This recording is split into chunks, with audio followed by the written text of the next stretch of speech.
ಪ್ರೀತಿಯ ವೀಕ್ಷಕರಿಗೆ ಶಂಕರಾನಂದ ಟಿವಿಗೆ ಸ್ವಾಗತ ಸುಸ್ವಾಗತ. ಇವತ್ತಿನ ವಿಡಿಯೋನಲ್ಲಿ ಡಿಸೆಂಬರ್ ತಿಂಗಳ ಮಾಸ ಭವಿಷ್ಯ ಹೇಗಿದೆ ಅಂತ ತಿಳ್ಕೊಳ್ಳೋಣ. ಅದಕ್ಕಿಂತ ಮುಂಚಿತವಾಗಿ ಡೇಂಜರ್ ಡಿಸೆಂಬರ್ ಅಂತ ಹೇಳಿ ಹಲವಾರು ಜನರು ಈಗಾಗಲೇ ಹೆದರ್ಕೊಂಡಿದ್ದೀರಿ. ಡಿಸೆಂಬರ್ನ ತಿಂಗಳಲ್ಲಿ ತುಂಬ ಅವಘಡಗಳು ಸಂಭವಿಸುತ್ತೆ ಮತ್ತು ಅಪಘಾತಗಳಾಗುತ್ತವೆ, ತುಂಬ ಘನಘೋರವಾದ ಘಟನೆಗಳು ನಡೆಯುತ್ತವೆ ಅಂತ ಹೇಳಿ ಬಹಳ ಜನರು ನೊಂದಿದ್ದಾರೆ, ಭಯಪಟ್ಟಿದ್ದಾರೆ ಮತ್ತು ಎಷ್ಟೋ ಜನಕ್ಕೆ ನಡೆದಿದೆ ಸಹ. ಹೌದು, ನಿಜವಾಗ್ಲಿಯೂ ಡಿಸೆಂಬರ್ ಡೇಂಜರ್ ಏನಾ ಅಂತ ನೋಡೋದಾಯಿತು ಅಂದರೆ, ಒಂದು ಹಂತಕ್ಕೆ ಹೇಳಬೇಕು ಅಂದರೆ ಕೇವಲ ಡಿಸೆಂಬರ್ ಮಾತ್ರ ಡೇಂಜರ್ ಅಂತ ಹೇಳಲಿಕ್ಕೆ ಬರೋದಿಲ್ಲ. ನವಂಬರ್, ಡಿಸೆಂಬರ್, ಜನವರಿ ಈ 3 ತಿಂಗಳುಗಳು ಕಾಲ ಸಹ ಬಹಳವಾಗಿ ನಾವು ಕತ್ತಲಿನಲ್ಲೇ ಇರಬೇಕಾಗ್ತದೆ. ಕಾರಣ ದಕ್ಷಿಣಾಯನದ ಉಚ್ಚ ಕಾಲ. ಕಷ್ಟಪಟ್ಟು ಒಂದು ಸೈಟನ್ನಂತೂ ಕೊಂಡುಕೊಂಡಿದ್ದಾಯಿತು, ಇನ್ನು ಮನೆ ಕಟ್ಟಿಸೋದೊಂದೇ ಬಾಕಿ. ಲೇಬರ್ನ ಎಲ್ಲಿಂದ ಕರ್ಕೊಂಡು ಬರಬೇಕು, ಪಾಯದ ಕಲ್ಲುಗಳನ್ನು ಎಲ್ಲಿಂದ ತಂದು ಹಾಕಬೇಕು, ಮರಳನ್ನು ಯಾವ ಕಂಪನಿಯಿಂದ ತರಿಸಬೇಕು, ಸಿಮೆಂಟ್ ಅಂತೂ ಈಗ ಪೂರ್ಥ ಕಲಬೆರಕೆ ಆಗಿ ಕೂತಿದೆ. ಯಾರನ್ನು ನಂಬಬೇಕು, ಯಾರನ್ನು ಬಿಡಬೇಕು ಅನ್ನುವಂತಹ ಗೊಂದಲದಲ್ಲಿ ನೀವಿದ್ದೀರಾ?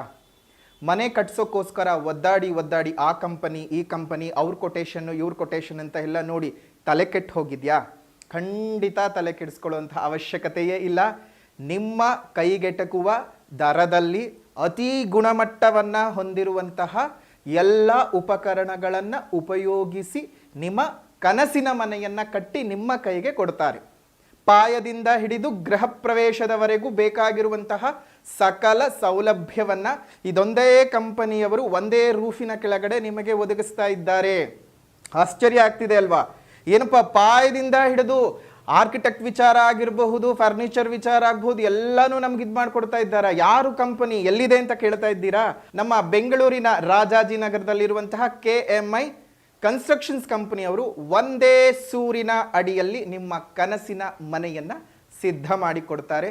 ಇನ್ನಷ್ಟು ಹೆಚ್ಚಿನ ಮಾಹಿತಿಗಳು ಬೇಕಾದರೆ ಇಲ್ಲೇ ಇರುವಂತಹ ಫೋನ್ ನಂಬರ್ಗೆ ಫೋನ್ ಮಾಡಿ, ನಿಮಗೆಲ್ಲ ಮಾಹಿತಿ ಸಿಗುತ್ತೆ.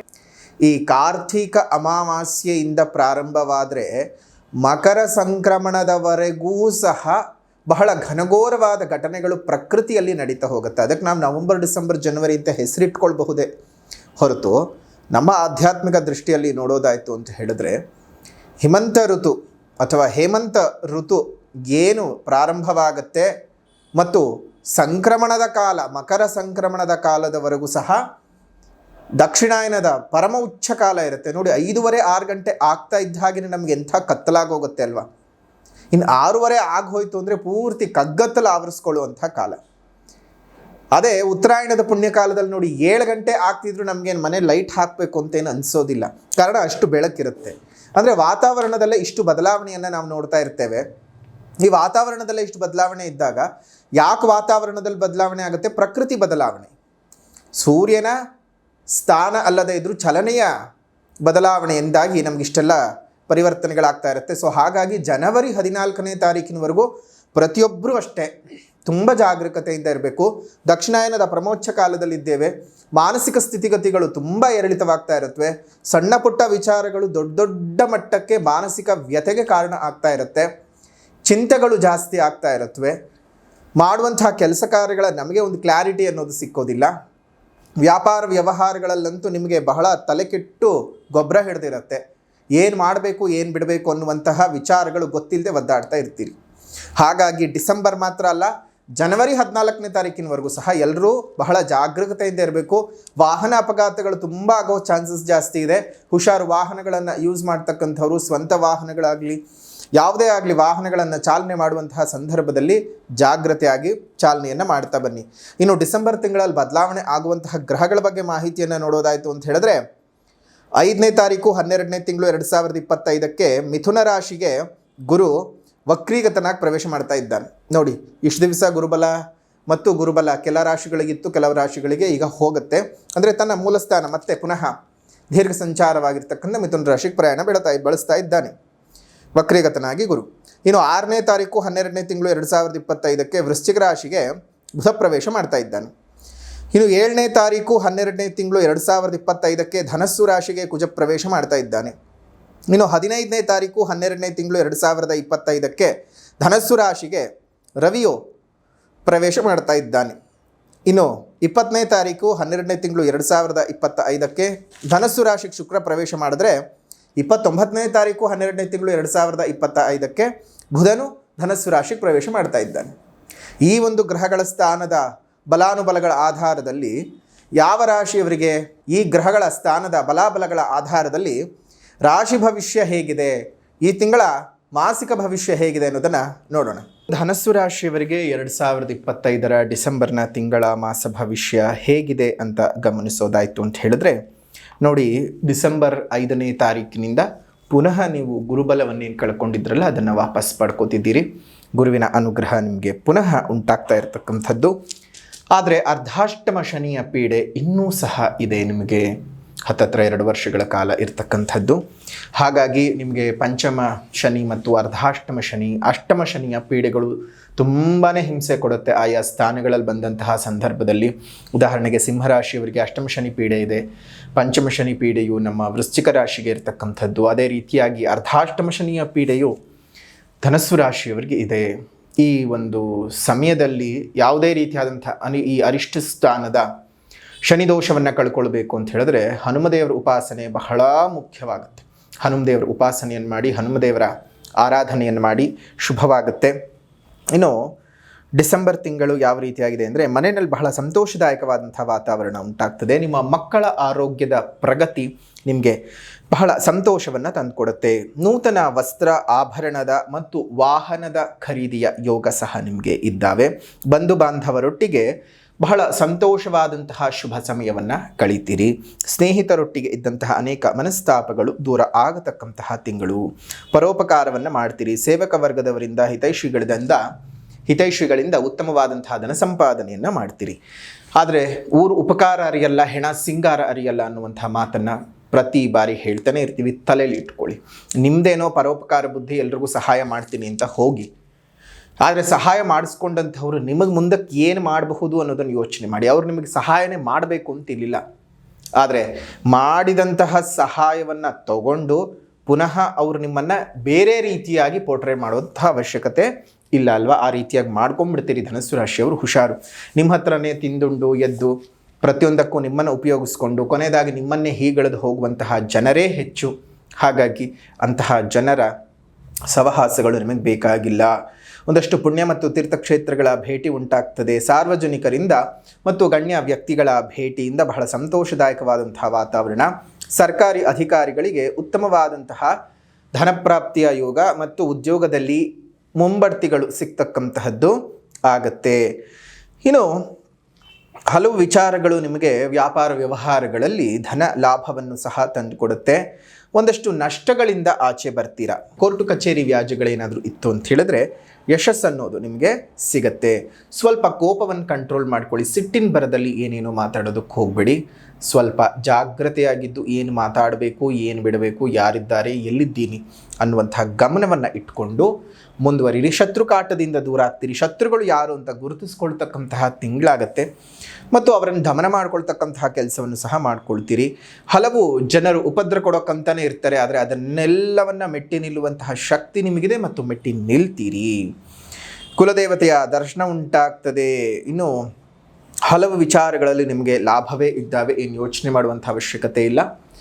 ಇನ್ನು ಅದೇ ರೀತಿಯಲ್ಲಿ ನಿಮ್ಮ ಜನ್ಮಜಾತಕವನ್ನೊಮ್ಮೆ ತೋರಿಸ್ಕೊಳ್ಳಿ. ಯಾವ ರೀತಿಯಾದಂತಹ ಗ್ರಹದ ದಶಾ ಭುಕ್ತಿಗಳು ನಡೀತಾ ಇದೆ. ಗುರುಗಳೇ ನೀವು ಚೆನ್ನಾಗಿದೆ ಎಂದಾಗಲೂ ಎಷ್ಟೊಂದು ಜನ ಚೆನ್ನಾಗಿಲ್ಲ ಅಂತ ಹೇಳ್ತೀರಿ.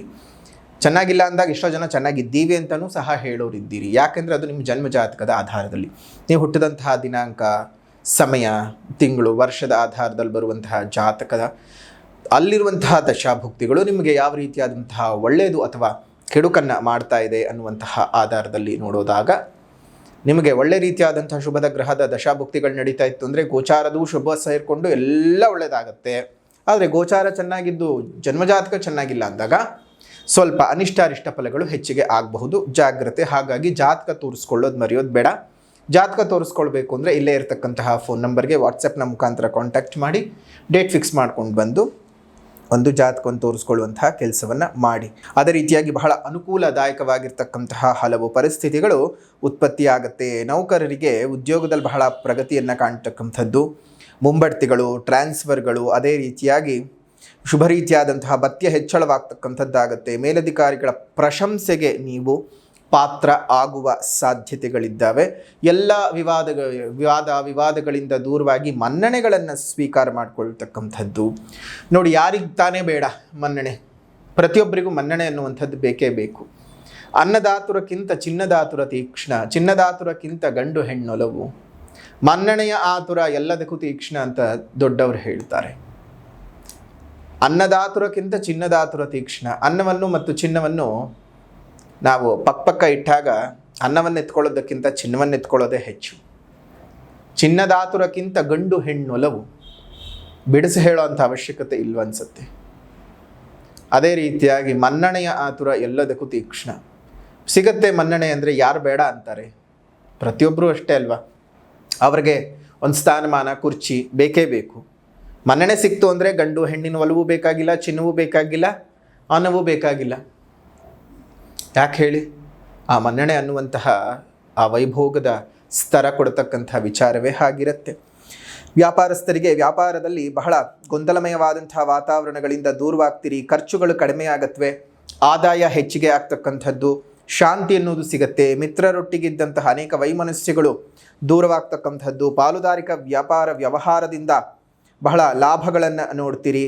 ಖರ್ಚುಗಳು ಕಡಿಮೆಯಾಗತ್ತೆ, ಆದಾಯ ಹೆಚ್ಚಿಗೆ ಆಗ್ತಕ್ಕಂತಹ ತಿಂಗಳು. ಅಷ್ಟು ಮಾತ್ರ ಅಲ್ಲದೆ ಅತ್ಯುತ್ತಮವಾದ ಧನಲಾಭವನ್ನು ನೋಡ್ತೀರಿ. ಕೌಟುಂಬಿಕ ಜೀವನ ಬಹಳ ಸಮಾಧಾನಕರವಾಗಿರುತ್ತೆ. ಮನಸ್ಸಿಗೆ ಬಹಳ ಹರ್ಷ, ದೇಹದಲ್ಲಿ ಆರೋಗ್ಯದ ಸುಧಾರಣೆ, ವಾದ ವಿವಾದಗಳಲ್ಲಿ ನೀವು ಜಯವನ್ನು ಸಾಧಿಸ್ತೀರಿ. ನಿಮ್ಮನ್ನು ಗೌರವಿಸ್ತಕ್ಕಂತಹ ಜನ ನಿಮ್ಮ ಸುತ್ತಮುತ್ತ ಹೆಚ್ಚಿಗೆ ಆಗ್ತಾರೆ. ಈ ಒಂದು ತಿಂಗಳಲ್ಲಿ ಅತ್ಯದ್ಭುತವಾದಂತಹ ಯೋಗದ ಫಲವನ್ನು ಧನಸ್ಸು ರಾಶಿಯವರು ಈ ತಿಂಗಳು ಪಡ್ಕೊಳ್ತಾ ಇದ್ದೀರಿ. ಏನು ಯೋಚನೆ ಮಾಡುವಂಥ ಅವಶ್ಯಕತೆ ಇಲ್ಲ. ಧೈರ್ಯವಾಗಿದ್ದು ಜೀವನನ ಮುಂದುವರಿಸಿ ಅಂತ ಹೇಳ್ತಾ ಈ ವಿಶೇಷವಾದಂತಹ ವಿಡಿಯೋವನ್ನು ಇಲ್ಲಿಗೆ ಮುಕ್ತಾಯ ಮಾಡೋಣ. ಪರಿಹಾರದ ವಿಭಾಗ ಅಂತ ಬಂದಾಗ ಧನಸ್ಸು ರಾಶಿಯವರು ಏನು ಮಾಡ್ಕೊಳ್ಬೇಕಪ್ಪ ಪರಿಹಾರ ಅಂತಂದರೆ, ಮೊದಲನೇದಾಗಿ ಸಾಮಾಜಿಕ ಪರಿಹಾರ. ಪ್ರಕೃತಿಯನ್ನು ಉಳಿಸಿ, ಪ್ರಕೃತಿಯನ್ನು ಬೆಳೆಸಿ. ಇನ್ನಿತರ ಜೀವ ಜಂತುಗಳಿಗೆ ಒಂದಿಷ್ಟು ಆಸರೆಯಾಗಿರಿ. ಮುಂದಿನ ಪೀಳಿಗೆ ಚೆನ್ನಾಗಿರ್ಬೇಕಂದ್ರೆ ಇವತ್ತೇ ಹಸಿರನ್ನು ಉಳಿಸ್ಕೊಳ್ಬೇಕು. ಹಸಿರನ್ನು ಉಳಿಸ್ಕೊಳ್ಳೋದ್ರ ಬಗ್ಗೆ ಪ್ರತಿಯೊಬ್ಬರು ಕಾಳಜಿಯನ್ನು ಮಾಡಿ. ನಿಮ್ಮ ಸುತ್ತಮುತ್ತ ಇರತಕ್ಕಂಥ ಉದ್ಯಾನವನಗಳಲ್ಲಿ ಒಂದೊಂದು ಹಣ್ಣಿನ ಗಿಡಗಳನ್ನು ಕೊಟ್ಟು ಪೋಷಣೆ ಮಾಡಿಸಿ. ಅದರಿಂದ ಮುಂದಿನ 4-6 ವರ್ಷಗಳಲ್ಲಿ ಆ ಗಿಡವು ಬೆಳೆದು ನಿಂತು ಹಲವಾರು ರೀತಿಯಲ್ಲಿ ಪ್ರಾಣಿಗಳಿಗೆ, ಪಕ್ಷಿಗಳಿಗೆ ಆಹಾರವನ್ನು ಮತ್ತು ಆಸರೆಯನ್ನು ಕೊಡ್ತಾ ಇರುತ್ತೆ. ನಮ್ಮೆಲ್ಲರಿಗೂ ಪ್ರಾಣವಾಯುವನ್ನು ಕೊಡ್ತಾ ಇರುತ್ತೆ. ಅದನ್ನು ನೋಡಿದಂತಹ ನೀವೇ ಸಂತೋಷ ಪಡಬಹುದು. ಪಶುಗಳನ್ನು, ಪಕ್ಷಿಗಳನ್ನು, ಪ್ರಕೃತಿಯನ್ನು ಕಾಪಾಡಿದ್ದಕ್ಕೆ ಪಶುಪತಿನಾಥನು ನಿಮ್ಮನ್ನು ಹರಸಿ ಹಾರೈಸ್ತಾನೆ. ಜೀವನ ಸುಖವಾಗುತ್ತೆ, ಸೌಖ್ಯವಾಗುತ್ತೆ. ಶುಭವಾಗಲಿ. ಇನ್ನು ಆಧ್ಯಾತ್ಮಿಕ ಪರಿಹಾರ ಅಂತ ಬಂದಾಗ ಪ್ರತಿನಿತ್ಯ ದತ್ತಾತ್ರೇಯ ಚರಿತ್ರೆಯನ್ನು ಪಠಣ ಮಾಡಿ, ದತ್ತಾತ್ರೇಯ ಚರಿತ್ರೆಯನ್ನು ಪಾರಾಯಣ ಮಾಡಿ ಅಂತ ಹೇಳ್ತಾ ಈ ಧನಸ್ಸು ರಾಶಿಯವರ 2025ರ ವಿಶೇಷವಾದಂತಹ ಕೊನೆಯ ತಿಂಗಳು, ಕ್ಯಾಲೆಂಡರ್ನ ಕೊನೆಯ ತಿಂಗಳಾದಂತಹ ಡಿಸೆಂಬರ್ ಮಾಹಿಯ ಭವಿಷ್ಯ ಹೇಗಿದೆ ಅಂತ ತಿಳ್ಕೊಂಡಿದ್ದಾಯಿತು. ವಿಡಿಯೋ ಇಷ್ಟ ಆಗಿದ್ದರೆ ಲೈಕ್ ಮಾಡಿ, ಶೇರ್ ಮಾಡಿ, ಕಮೆಂಟ್ ಮಾಡಿ. ಮತ್ತೊಂದು ವಿಡಿಯೋನಲ್ಲಿ ಭೇಟಿ ಮಾಡೋಣ. ಅಲ್ಲಿವರೆಗೂ ನಮಸ್ಕಾರ. ಲೋಕಾ ಸಮಸ್ತ ಸುಖಿನೋ ಭವಂತು, ಸಕಲ ಸನ್ಮಂಗಳಾನಿ ಭವಂತು, ಸರ್ವೇ ಜನಾಃ ಸುಖಿನೋ ಭವಂತು, ಸಮಸ್ತ ಸನ್ಮಂಗಳಾನಿ ಭವಂತು.